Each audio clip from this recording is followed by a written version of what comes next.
5 stages of spiritual awakening. First and foremost, we get to say that there are infinite stages and that it is not a linear journey. It's a journey that goes on, and there's not actually a destination. In this journey, there's not a destination.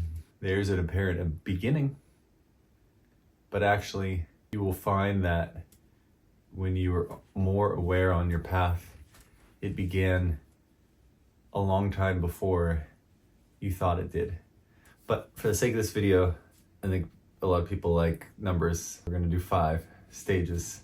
Stage 1, the realization. Stage 1 is the realization that there might be more going on than you previously were aware of. Something piques your interest, an event happens in your life, there's a great falling away of things. There's some sort of catalyst. We could say stage 1, the catalyst could be from a lot of different things. It could become from psychedelics, it could be from a loss, it could be from a romantic relationship, it could be from some sort of practice, it could be from a different experience. What's the value of, what's the purpose of the stage and what happens in the stage?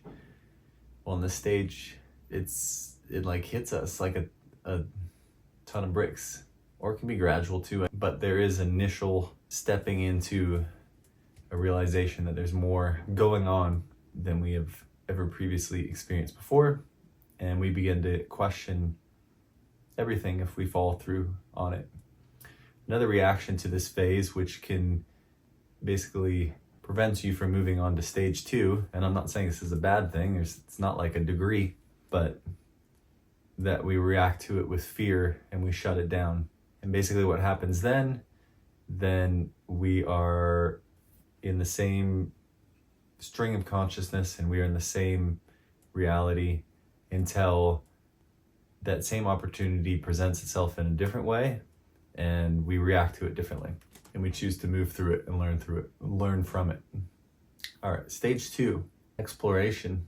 Stage 2 is triggered by stage 1. And it's the exploration and the curiosity and learning. It's really the learning phase. And I have to say that once you enter the learning phase, why ever stop? This is an infinite phase because we can never know everything and our awareness is always expanding. But there is an initial burst and a desire to learn as much as we can about these new realizations and new perspectives. And it's very exciting. And it's very common that we'll go into studies and books and learn from different teachers and find different things that resonate with us. Stage 3, the physical manifestation of the change. We change. So we make changes in our lives. We change our friendships, our relationships change. What we want to do for work may change. Who we're with may change.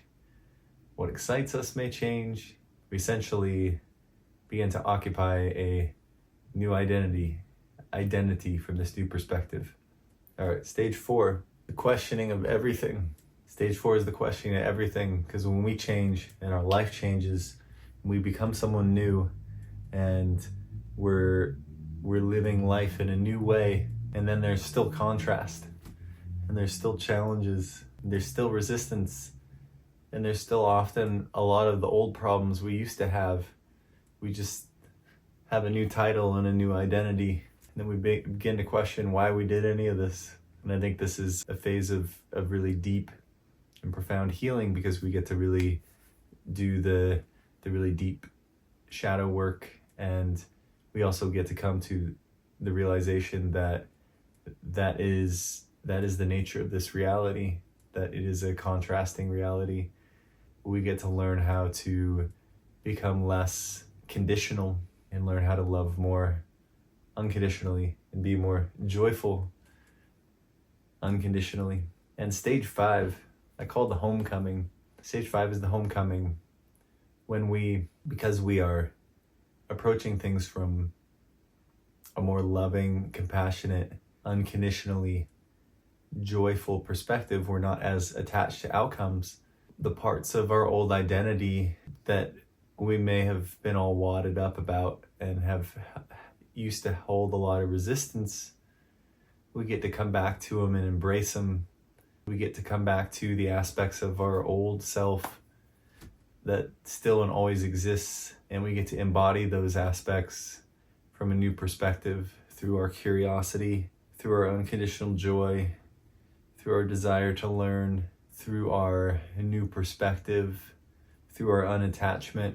Stage 5 almost takes you back, right back to where you were when you started, but now you love where you are and who you are and where you're going, as opposed to being frustrated by it. And I think that's why this journey is infinite, very, very akin to the hero's journey, where we sort of end up right back where we started, but we get to experience so much in the journey, and each time we come back to the start, we have a new perspective. But think about every single moment on the journey.